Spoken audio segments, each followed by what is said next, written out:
Hello everyone and welcome to the second day of the Goldmoney Asian Rapid tournament. It's Magnus Carlsen versus Anish Giri, and this is round 7, and this is I think one of the craziest games that was played. I haven't checked out most of them as I only arrived home now, but this game, it really just it has it all. So without further ado, let's check it out. It's going to feature two really awesome pause the video moments, so brace yourselves.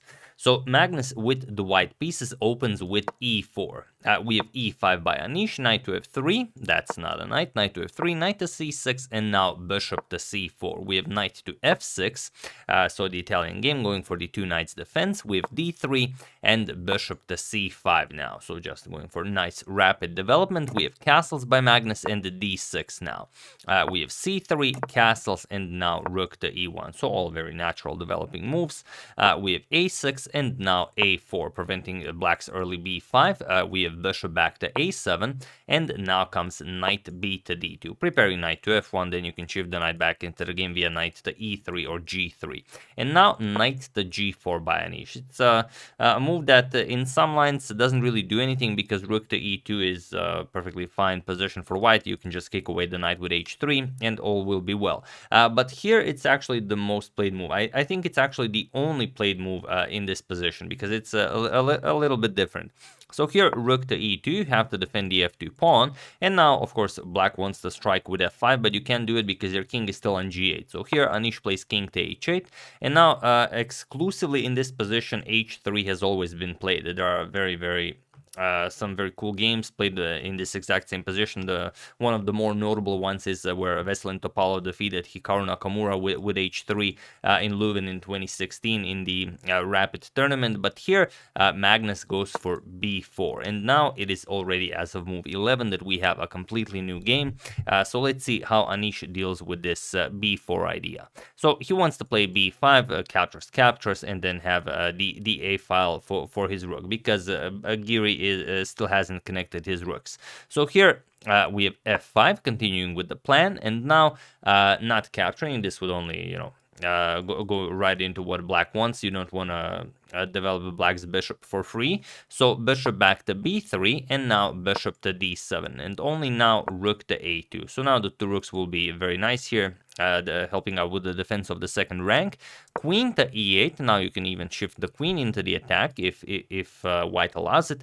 And now, while you can play h3, Magnus decides to keep this knight here. He doesn't want to further weaken his position, and he plays e captures on f5 now. Makes sense. First you make black waste the tempo, and then you allow him to play this developing bishop captures on f5. So bishop captures, and now knight to f1. We have bishop back to e6, now countering Carlsen's strong bishop here on b3, and b5 now. We have bishop captures on b3, queen captures on b3, and now knight to e7, and now Magnus plays d4. And now this bishop's range has been somewhat diminished. Now it's no longer hitting that f2 square, but it's still there. So if the position opens up, it's going to be an excellent piece. And here you have to always consider rook captures on f3 simply because it opens up the white king's position. But here you don't really have any sort of a follow-up. You have to go back, and there really is nothing here. There are some people who would play this, but it doesn't really do anything.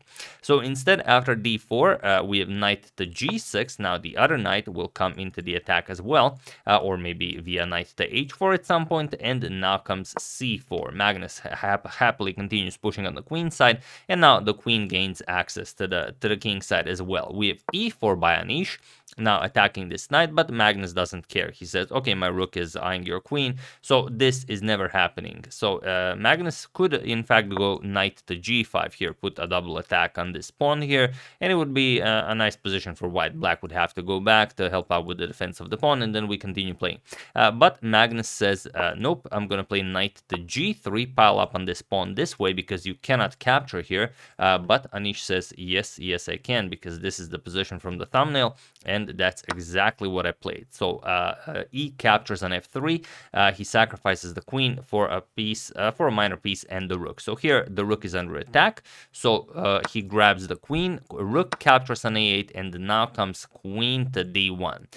You could imagine something like g captures on f3, but then you allow rook to e1 check, and that's not fun for anyone. If king g2, you can even play knight to h4 with check, and if king h3, you can even play knight captures on f3. So it's a really, really crazy position. King captures here, you can capture on c1, and now you have two rooks, a knight, and well, once this bishop gets developed, and it is getting developed, there's a double attack here, it's going to be very, very hard for the white king to play this. So instead, after rook a captures on e8, queen back to d1 by Magnus, now guarding the e1 square from the rook, and now knight to h4. And again, what do you play here? This is being threatened, and capturing again on f3 isn't really the way to go, because now you can just capture with check, and after king g2, just rook to e1, and it's again a really ugly position for white to play. Once the queen moves, well, you can't really even do anything. But if you wanna save the queen, then bishop captures and d4 comes, and it's just total annihilation here. The rook can come to g1 whenever it wants, and it's just too ugly to even look at this. But it gets uglier, you know, as you'll see. So after knight to h4, Magnus plays h3. It is the strongest move in the position. He waited for a while before playing this, but now he does. So he challenges this knight, but Giri says nope, just f captures on g2.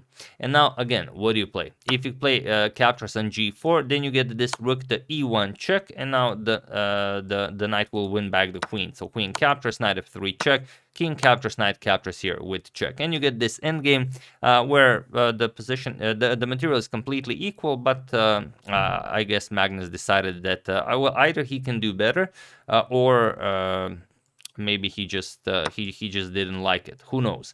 So here Magnus played rook to e2, and rook to e2 is a move you play when you found a better move than the one that I've just shown you. However, rook to e2 loses by force, and it loses in such a brilliant way that, well, I'm not going to spoil it for you.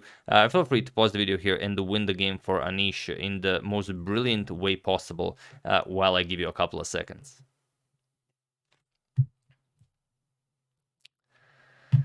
So for those of you who were able to do it, congratulations. If you found this, then I mean, you are the strongest player in your village. And for those of you who just want to enjoy the show, it's knight captures on f2. And it seems like a weird idea, because what happens after rook captures? Then if we capture the queen, we just get checkmated. But this could not be further from the truth. So here, what would happen is rook captures on e8, but now we don't capture the queen, we capture the rook. That's the good stuff. Now the queen is still attacked, and you can't really do all that much. What do you do here? If you don't do anything, if you just move the queen, we can just play knight captures on h3 with check and promote our pawn to a queen. So here we would have to capture the knight, and it looks great. I mean, why wouldn't we play this? But now comes bishop captures on d4 with check, and again, if the king moves, we just promoted the g pawn to a queen, and the bishop defends the g1 square. Now comes queen captures on d4, and it seems like white accomplished everything, but no, just g1 check. Here we bring a queen into the game, and now you see what's happening. So now the queen has to be accepted. There's no other legal move. So king captures, and now comes knight to f3 with check. So king to g2, knight captures on d4, and now this endgame is completely winning for black. You're up 2 pawns, and you are up the exchange here. You have a rook for a bishop. So this is the incredible variation that was in the position. We can even show it once again. Just knight captures on f2, captures, now not accepting the queen, but rather captures, and now everything is forced. You have to accept the knight, then you have to accept the bishop, then you have to accept the queen, and now finally knight f3 check, we pick up the queen. Incredible stuff. But Anish said, all right, Magnus, if Magnus played rook to e2, must mean that the knight, there's no, you know, sorcery here. So he played rook captures on e2, and now Magnus played queen captures on e2, and now he gets some breathing space, but not a lot. Here we have knight captures on f2, and now Magnus has to play king to h2 to just keep surviving here in the position, but Magnus continues fighting actively. He plays bishop to e3, and now again he allows Anish a brilliant maneuver. So for the second time in this video, feel free to pause and find another brilliant win for Anish while I give you a couple of seconds. So for those of you who were able to do it, congratulations, especially if you found the first one and the second one. That means you're just, a master of the universe. But for those of you who just want to enjoy the show, it's knight to d3. That's the good stuff. You just have to sacrifice everything. That's how this position works. That's why this game is so beautiful. And there's no good move here. The problem is, if you accept the knight, well, then it's just a very straightforward knight to f3 check. And again, not much for you to do here. If you play king f2, then we just, bring if king f2, we just bring a queen into the game, and that's it. The knight cannot be captured. King e2, queen to e1 will be checkmate. So obviously we have to, after this check, we have to capture the g2 pawn, but that doesn't help us. We're just going to play knight to e1 with check, and again, another royal fork. King to h1, now play knight captures on d3, and again, we have a completely winning endgame. We are up a whole rook. So what you could do after knight to d3 is maybe not capture it, but even that doesn't help. There's no good try here. If you play something like knight to e4, then you allow this basic idea of rook to f1 check, and now comes king to h2, and now any move here is winning. It doesn't really matter. Knight to e1 also, it looks just brutal. You have knight f3, you have rook to h1, you have whatever you want. If knight to d2 attacking the rook, we just check the king, king to g3, and now even this awesome knight to f5 check checks the king. After the king moves, we're gonna play knight captures on e3, queen captures, and now rook to f1 check, or just bring a queen into the game. Doesn't really matter. If you capture, then we bring a queen into the game with check. We're up 2 pieces, and white is so close, but white never gets to give this checkmate. So king to g4, again hoping for a checkmate, but now g1 check, and now you have to trade queens, captures, and that's it. Of course, now completely winning position. It's not even there is no playing this. So after bishop to e3, Anish had knight to d3, but again, it seems he trusted Magnus. He played knight captures on h3, but now Magnus gets to hide his king away here on h2, and now, well, the g-pawn gets promoted. It doesn't get promoted with such effect. So here, g1 with check, a queen is brought into the game, bishop captures, and now knight to f3 with check. And again, if you capture here, then just knight captures bishop, again picks up the queen, so we can't do that. We have to play king to h1. This is the only good move for white. And now knight h captures on g1 with an attack on the queen. But now Magnus gets this queen to e7 move, and this ruins, well, sort of Giri's immortal rapid game, because now there's no good way to continue the attack for black. Giri played rook to g8, but now knight to f5. And well, although you can grab some material, there's not much else you can do. Anish played knight captures on d4, but now Magnus just played knight to h6, and here, of course, there's nothing more to be done. G captures on h6 was played, but it doesn't help if you move the rook. If you move the rook anywhere, let's say rook to a8, you can even play knight f7 check, king here, and then this, and then it's well, and then it's black who might be in trouble. There are all sorts of ideas here. So after this G captures an h6 move, which was played, queen to f6 with check, rook to g7, and now queen to f8 check. And here Magnus, as he's down so much material, he was forced to repeat moves and, well, ended this game with a draw by repetition after queen to f6 on move 37. So really impressive game, brilliant position. Anish really sacrificing that queen like a boss, and then he had two of these great moments where he could have, just ended the game. Knight captures on f2, and this other one after knight captures on f2, where after bishop to e3, just going for knight to d3 instead of capturing on h3. But it's who would play knight to d3? This is just so nice. You even grab a pawn.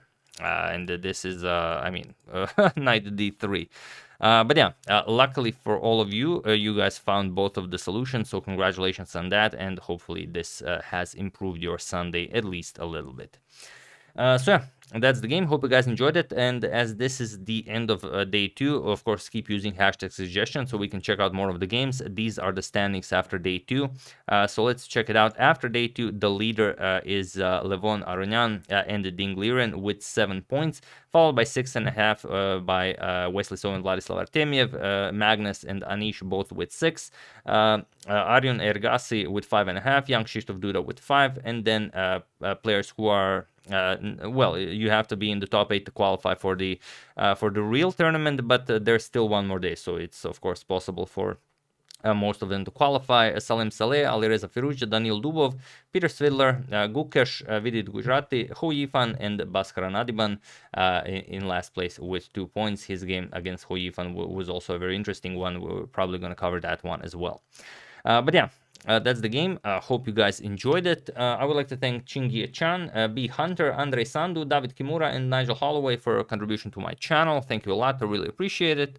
As usual, you can check 2 of my previous videos here. Thank you for watching, and I will see you soon. Continuing the coverage of this very nice tournament, checking up on your wonderful suggestions, and whatever else happens in the chess world. Thank you all. I will see you soon, and have an excellent rest of your day.